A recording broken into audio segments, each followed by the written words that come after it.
राजनीति में फैसले लेना जितना आसान लगता है उससे कई ज्यादा जटिल होता है उस पर कायम रहना। हर कदम के पीछे एक सोच होती है और हर बयान के पीछे एक सियासी दांव।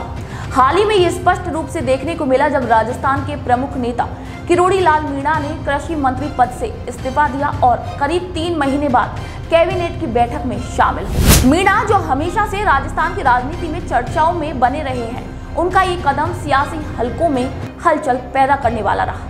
इस्तीफे का सियासी परिप्रेक्ष्य किरोड़ी लाल मीणा का इस्तीफा लोकसभा चुनावों में हार के बाद आया, जब उन्होंने सार्वजनिक रूप से ये कह दिया था कि अगर दौसा लोकसभा सीट सहित 7 सीटों में से किसी पर भी अगर हार होती है तो वे अपने मंत्री पद से इस्तीफा दे देंगे।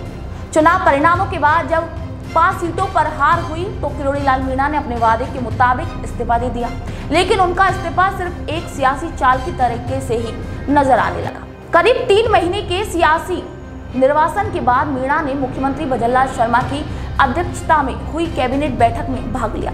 इस बैठक में किरोड़ी लाल मीणा ने कई महत्वपूर्ण मुद्दों को उठाया, जिनमें सब इंस्पेक्टर भर्ती घोटाले और डीओआईटी टेंडर घोटाले शामिल थे। उन्होंने भर्ती को रद्द करने की मांग की और कहा कि जब तक गड़बड़ियों की जांच पूरी नहीं होती तब तक इसे रद्द करना चाहिए। इसके अलावा किरोड़ी लाल मीणा ने डीओआईटी में घोटाले में शामिल अधिकारियों पर एफआईआर दर्ज करने की भी मांग की।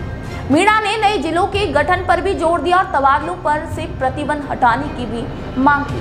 वहीं कैबिनेट के अन्य मंत्रियों ने भी किरोड़ी लाल मीणा के उन मुद्दों पर भी अपना समर्थन दिया। मीणा ने एक उद्योगपति को जमीन आवंटित करने के मामले पर भी सवाल उठाया और सरकार की नीति पर भी चिंतन किया। ये मीणा की सक्रियता का एक परिचायक है जो साबित करता है कि उन्होंने सियासी मंच से हटने के बावजूद अपनी प्रभावशीलता को यूं ही बरकरार रखा है।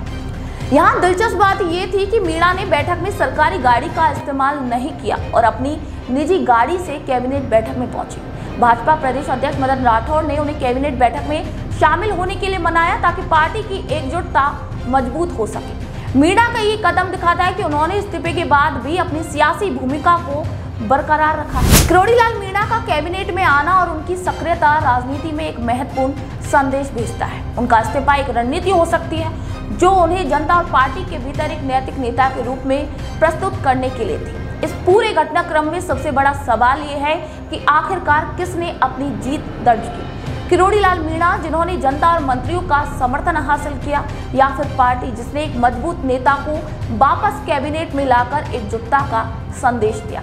इसका जवाब शायद आने वाले दिनों में हमें मिल सकता है, लेकिन एक बात जो स्पष्ट है वो है किरोड़ी लाल मीणा जो अपनी सियासी चालों से ये साबित कर रहे हैं कि राजनीति में कब, कैसे और कहां कदम रखना है, ये किरोड़ी लाल मीणा बखूबी जानते हैं।